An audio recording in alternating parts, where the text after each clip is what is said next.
Bom, a gente começa agora a parte de introdução à microbiologia, tá?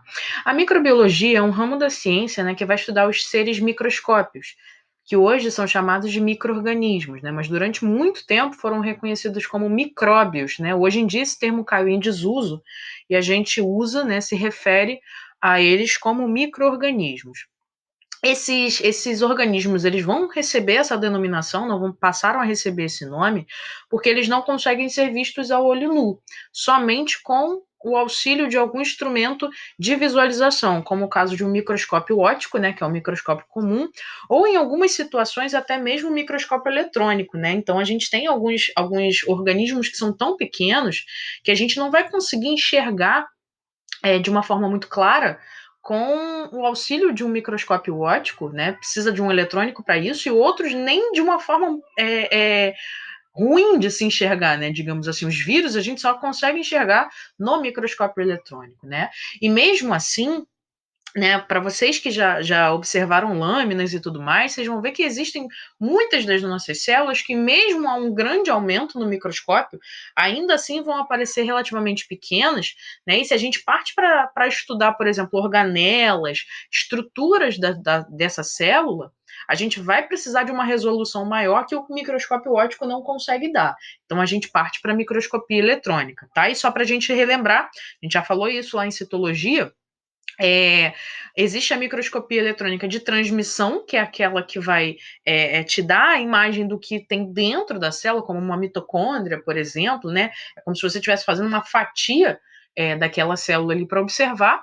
E a de varredura, que é essa aqui, né? Você consegue ter uma avaliação de como é a estrutura tridimensional dessa célula. Então, dentro desse grupo dos micro-organismos que entram no ramo da microbiologia, a gente vai falar sobre bactérias, vírus, fungos. Aí os protozoários, eles não seriam micro-organismos? Sim, são, né? Só que normalmente os protozoários, eles são estudados dentro da parasitologia. Não que a gente não tenha fungos parasitas, não que a gente não tenha bactérias parasitas, todos os vírus são parasitas, né? Mas para uma finalidade mais didática, a gente faz essa separação, e aí dentro de microbiologia a gente fica mais com esses três grandes grupos, né? E os protozoários eles ficam ali mais no ramo da parasitologia. A gente vai dividir então a microbiologia em três grandes grupos: virologia, bacteriologia e micologia. A virologia é justamente o ramo que vai estudar os vírus, tá? Os vírus eles não são considerados seres vivos porque eles não possuem células e eles precisam invadir uma célula para se reproduzir, né? Para usar essa maquinaria celular para que ocorra a reprodução. E por esse motivo, eles acabam sendo excluídos dos grupos, né, de seres vivos.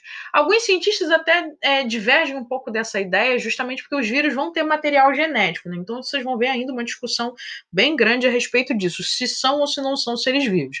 Considerando como premissa para ser classificado seres vivos a presença de célula, a gente exclui os vírus desse grupo, tá?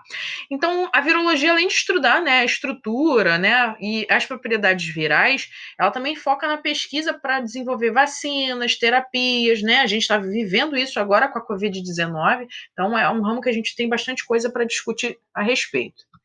Bacteriologia, né? As bactérias são unicelulares, são procariontes, tá?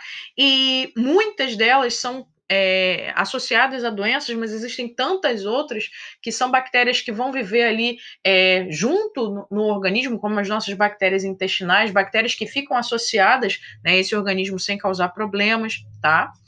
E a micologia, né, que é a parte que vai estudar os fungos, né?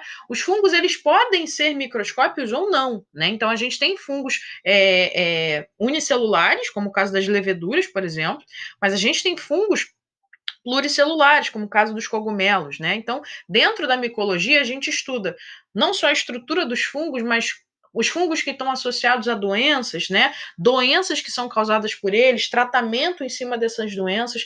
Então, esse perfil é o que a gente vai trabalhar nessa disciplina, né? A gente vai estudar esses três grandes ramos, os organismos e as doenças que estão associadas a eles, bem como diagnóstico e tratamento.